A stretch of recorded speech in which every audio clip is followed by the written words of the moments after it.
Right now, in May of 2026, 1,200 climbers are sitting in tents at the foot of Everest, unable to go any higher. Above their heads in the Khumbu icefall hangs a massive block of ice that could collapse at any moment. 12 years ago, a block exactly like it took the lives of 16 people in a single morning. 3 bodies were never found.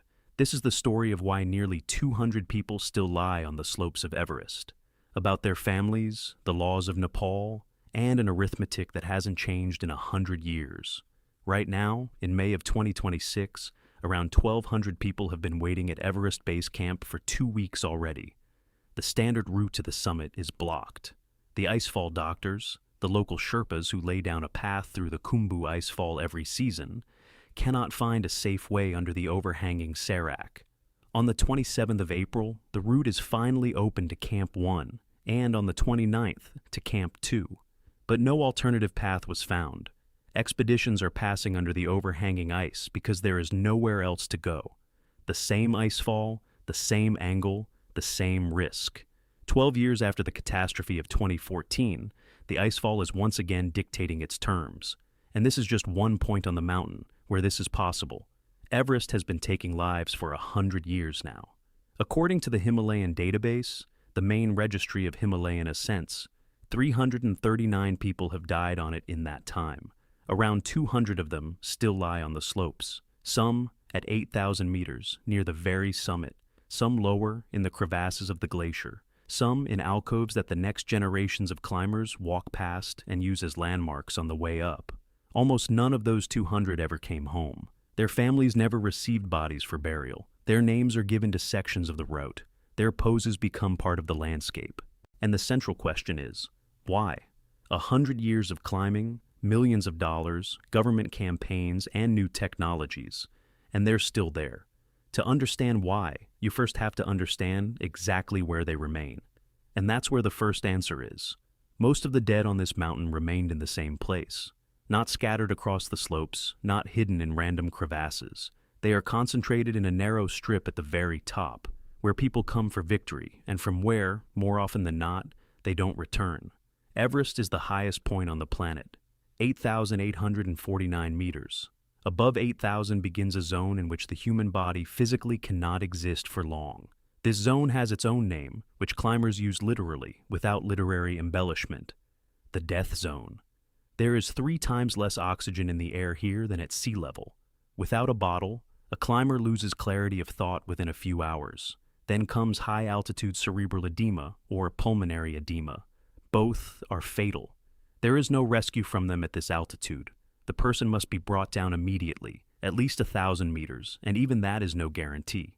The temperature drops to -40. The wind reaches 200 kilometers per hour. Freezing happens in minutes. Frostbite on exposed skin, in seconds. Most deaths happen not on the way up, but on the way down. The climber spends all his strength getting to the summit, stands on its point for a minute of joy, and then doesn't have enough left to get back. Strength runs out exactly when it's needed most. Anyone walking to the summit of Everest passes through this zone twice, and it's on the second pass that many of them stay there forever. The death zone is called the death zone precisely because people don't linger in it, neither alive nor dead. It takes the living within hours. It holds the dead with ice, with wind, and with its own geometry. And the first woman to become its known face was a German climber named Hannelore Schmatz. On the 2nd of October, 1979, Hannelore Schmatz is descending from the summit of Everest. 40 years old, a citizen of West Germany, the 4th woman in history to climb this mountain. With her is her partner Ray Genet, an experienced American climber, and 2 Sherpas, Sungdae and Ang Jangbu. The day is ending. Several hours of descent still separate them from Camp 4, where their tents and oxygen wait. The Sherpas warn them. They have to keep going down. They won't survive the night. Schmatz and Genet decide to stop.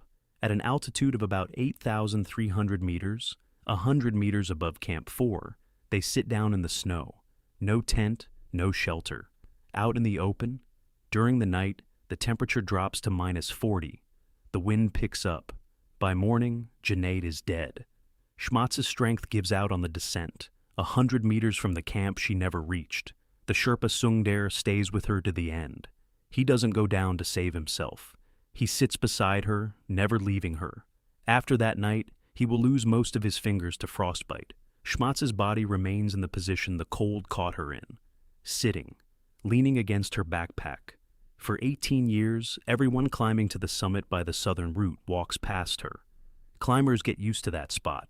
They use it as a landmark. At Schmatz's level, there's not far left to Camp 4. She becomes the first known dead landmark in the history of Everest. Her family in Germany can do nothing. The body is unreachable. 5 years later, someone will come for her, but not to bring her home. In October of 1984, 5 years after her death, Hannelore Schmatz's body is still lying 100 meters above Camp 4. The family in Germany insists on the body's return. The Nepalese police send a mission to the mountain. The team is led by Inspector Yogendra Bahadur Thapa, 36 years old. With him goes the Sherpa Ong Dorje, 35, an experienced high-altitude climber. They have a route, they have experience, they have support. They approach Schmatz's body at an altitude of about 8,300 meters. And right then, a squall slams into the south face. Both of them are blown off by the wind. They fall and die. They never reach Schmatz's body. It stays exactly where it was. And now, beside her, are the two who came to bring her back. This is a turning point in the history of Everest. From this moment on, an unwritten rule takes shape in the climbing community. One nobody puts down on paper, but one everyone understands the same way. You don't lose the living for the sake of the dead. Schmatz's body will lie there for about another 20 years. By the end of the 2000s, she stops being seen on the route. The wind itself sweeps her down the Kangshung face into the abyss. The mountain takes her back on its own, without human help, without missions, without rescuers' bodies, without money. And then the question that once seemed moral, whether the dead should be brought back, becomes a practical one. How many of the living is one of the dead worth? And who pays that price?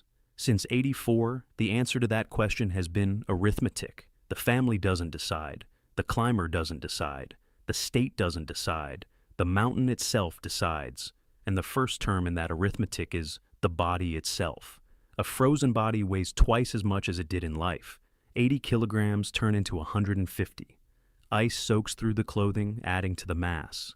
Within hours, the clothing locks itself onto the surface of the slope. In 2024, a Nepalese army team spent 11 hours freeing one body from the ice. At that altitude, lifting operations are at the absolute limit of human capability. A frozen body can't be packed up compactly. It has to be transported in the same pose it was found in. At 8,000 meters, a Sherpa can carry a maximum of 25 kilograms.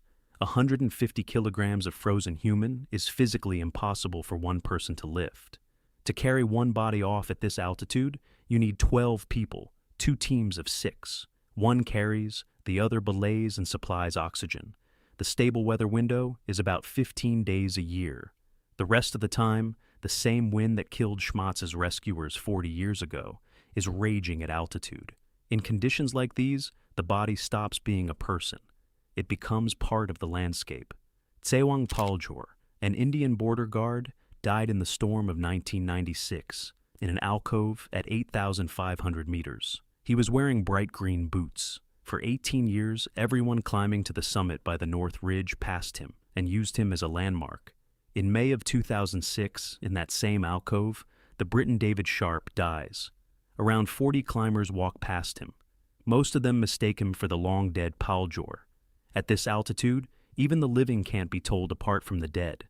That's the first wall of the arithmetic. Then comes the second, money. Money enters this arithmetic the moment someone actually decides to bring a body down. And that's when it turns out that one such operation is comparable in cost to a full expedition on an 8,000er.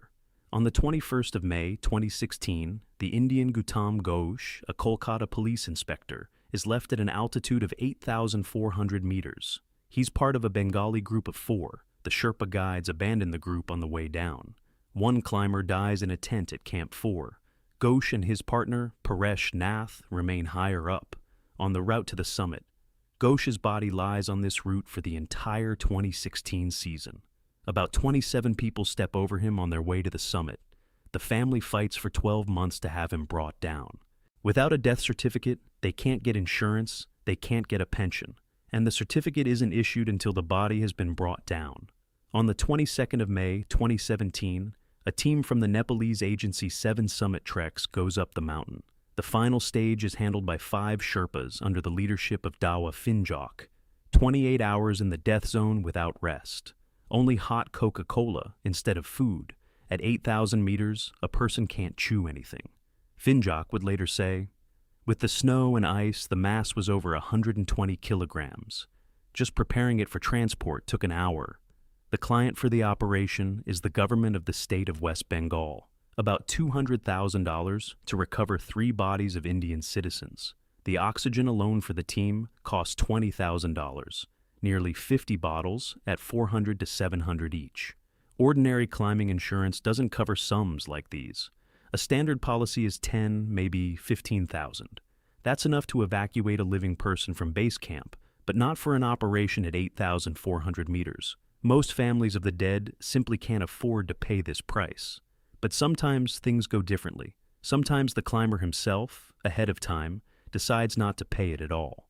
On the 22nd of May, 2019, the American Donald Cash reaches the summit of Everest. 55 years old, a businessman from the state of Utah.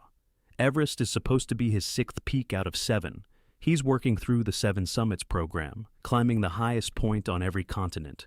Australia, Antarctica, North and South America, Africa, Europe, all already done. Asia is left, and Everest? At the summit, he loses consciousness. The Sherpas revive him with extra oxygen and start the descent. And right then, at an altitude of 8,760 meters, at the Hannelore Step itself, the group runs into a queue. The Hannelore Step is a narrow vertical section with a drop on both sides. You can only go through one at a time. When different groups are going up and down at the same time, a jam forms. There's no way around it. The jam lasts several hours. Cash waits in this queue. He has less oxygen than he needs. He has no strength left. He loses consciousness again. And this time, the Sherpas don't get him up. He won't survive this wait, alongside climbers who themselves are barely on their feet. Evacuation from this point is impossible without critical risk to the Sherpas. A narrow trail, sheer drops, a frozen body weighing over 100 kilograms. An attempt to bring the body down would almost certainly cost the life of another rescuer. But besides physics, there's something else. Before the start of the expedition, Cash signed a document. In the event of his death on the mountain, the body was to be left where he died. The family knew about this decision. They had confirmed it. Donald Cash's body lies just below the Hannelore Step, right where he died. As of the 1st of May, 2026, it's still on the route. Everyone climbing to the summit right now, by the southern path, walks past him. Cash did the only thing a person can do with the arithmetic of Everest. He accepted it in advance. We'll come back to him at the very end. Sometimes the will of the climber lines up with the will of the family. The money is there, the team is ready, and the body still stays on the mountain for a reason no one expected. On the 19th of May, 2023, the Australian Jason Kennison reaches the summit of Everest. 40 years old, an engineer from Perth. He has a story behind him that's hard to believe. In 2006, he's in a car accident. 2 spinal surgeries. He learns to walk again, twice. He went up Everest to raise money for a foundation helping people with spinal cord injuries. On the descent, Kennison develops high-altitude cerebral edema. The Sherpas drag him down for 7 hours to the balcony. At 8,300 meters, the oxygen runs out. He dies right there, on the route. Then comes something nobody saw coming. Under Nepalese law, a death certificate for an 8,000er is issued in only one case. If the government liaison officer, a representative of the Ministry of Tourism attached to every expedition, has personally seen the body, this rule exists to combat fraud, so no one can declare a climber dead, take the insurance, and then have the person turn up alive. The liaison officer Binod Gautam never sees Kennison's body. The body has stayed at 8,300 meters, at an altitude inaccessible to a civil servant. Without a death certificate, Kennison's partner can't receive the insurance payout. The family, Father Jacques, Mother Jill, Sister Michelle, hangs in limbo for 10 days. The body, on the mountain, the money, frozen. The document, out of reach. A vicious circle that nothing inside Nepal can break. On the 28th of June, 2023, At the request of Australia's Department of Foreign Affairs, through the embassy, the document is finally issued. It takes 10 days of diplomatic effort and personal pressure. The third wall of Everest's arithmetic? It's not built by the mountain or by nature. It's built by people themselves. On paper, in offices, in laws written in a capital city 1,000 kilometers from the summit. Up to now, the arithmetic was accepted by the mountain, sometimes by the climbers themselves, like Donald Cash. But starting in the 2020s, another side has been entering this arithmetic more and more often. The families. On the 22nd of May, 2024, the Kenyan banker Joshua Cheruiyot Kirui attempts to climb Everest without oxygen. 40 years old, a well-known financier in Nairobi. Before Everest, he had already climbed Aconcagua in South America and Denali in North America. An experienced high-altitude climber, his dream was to do all 7 summits without oxygen support. On the final stretch, around 8,800 meters, Kirui falls behind his Sherpa partner. Somewhere near the summit ridge, he drops into a crevasse, 48 meters from the summit, less than half a football field. The Sherpa returns to camp alone. Kirui's body is in the crevasse. Recovery is impossible. A narrow split in the ice, sheer walls, no foothold for a rescue team. A week later, Kirui's family makes an official statement. There are 3 sentences in it that become the central document of this story. Recovery from such an altitude is dangerous for the rescue team. The family does not wish to risk another life. Cheruiyot had a deep love for the mountains, and the mountains loved him in return. By the family's estimate, the cost of a potential operation would be around $190,000. The family has the money. Private companies would have the will to help. But Kirui is lying in a crevasse at an altitude where rescue work is an almost guaranteed risk of dying yourself. This is the most recent documented body on Everest, lying 48 meters from the summit of the planet, in a crevasse, under a layer of snow that gets thicker with every season. And this is no longer a they couldn't. This is a they decided not to try. More and more often, the families themselves are joining the arithmetic that used to be accepted only by the mountain. They know the price, and they refuse to pay it. But not everyone agrees with this arithmetic. Some try to break it. In April of 2024, the Nepalese army, for the first time in history, conducts a large-scale mission to remove bodies from Everest. Up to this point, all operations had been private. Families hired Sherpas, agencies took the contract. The state didn't get involved. In April of 24, that changes. The mission is led by Major Aditya Karki, a climbing veteran. The team, 12 military personnel, and 18 Sherpas. The coordinator is Tshering Jangbu Sherpa. The operation lasts 54 days. Everest, Lhotse, Nuptse, the teams work mostly at night. It's not for secrecy. It's so they don't create traffic jams on the narrow sections of the trail for the commercial expeditions heading for the summit at the same time as the operation. The mountain during the season is one long queue. If a team carrying a frozen body weighing 120 kilograms gets stuck in that queue, it creates deadly danger for everyone behind them. In 54 days, the Army brings down 4 bodies and the remains of a 5th person. Among those identified, the American Roland Yearwood, who died in 2017, and the Czech Milan Sedlacek, who died in 2012. The cost of one descent, between $45,000 and $60,000, including oxygen. This is no longer family money. This is the state budget of Nepal. In the spring of 2025, a separate operation is carried out to recover the body of the Indian climber Subrata Ghosh, who died below the Hillary Step on the descent. It's a one-off mission, not a repeat of the large-scale campaign. A full Army campaign isn't repeated in 2025. As of the 1st of May, 2026, no new mission has been announced. If you do the math, one campaign every few years, 4 bodies at a time. To recover the remaining roughly 100 bodies on Everest alone, you'd need 25 years of work like this. Most private companies continue to refuse evacuation contracts even with full payment. The risk to the Sherpas' lives is too great. The state takes on what the market can't pull off, and it sees that even the state doesn't beat the arithmetic. Alongside the Army, technology comes to Everest. In 2024, the Chinese company DJI tests a cargo drone, the Flycart 30 model, on the mountain for the first time. Before that, drones on Everest had only been used for filming. Now, for transporting cargo. The route from base camp to Camp 1 takes a climber 6 to 8 hours. It's the crossing of the Khumbu Icefall, the same one where, in 2014, 16 people died. Every trip through the icefall is a risk.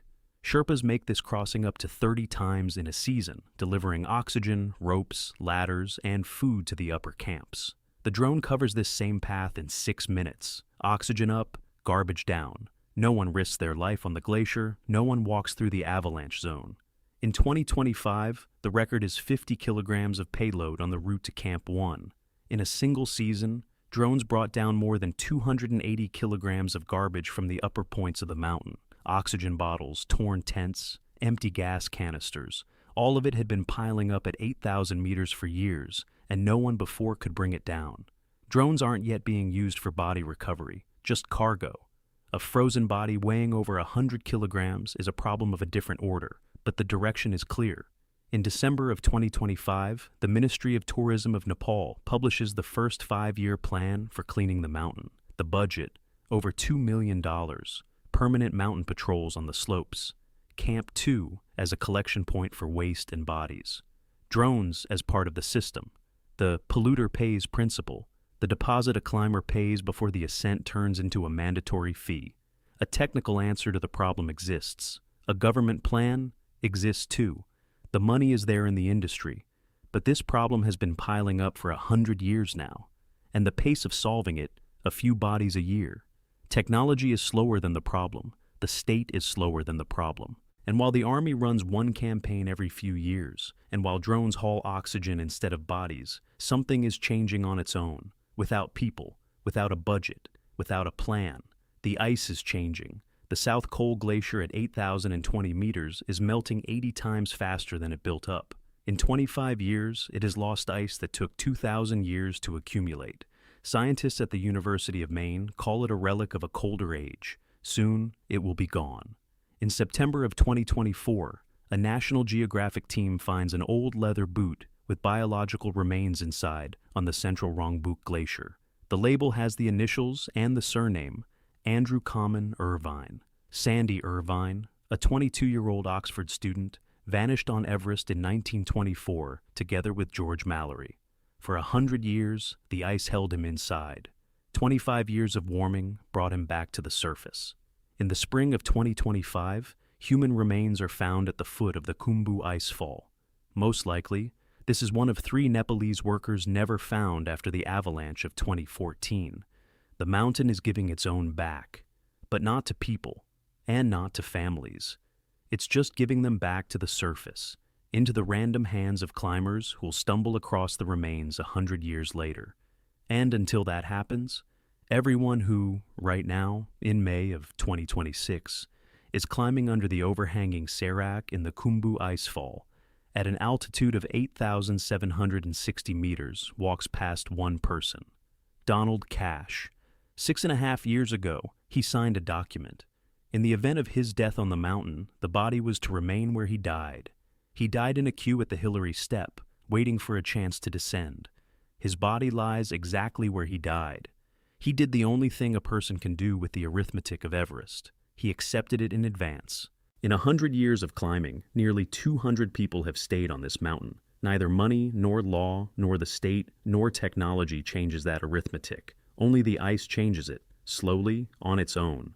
And the people who, today, are walking up to the summit under an unstable serac, they know this, and they go anyway.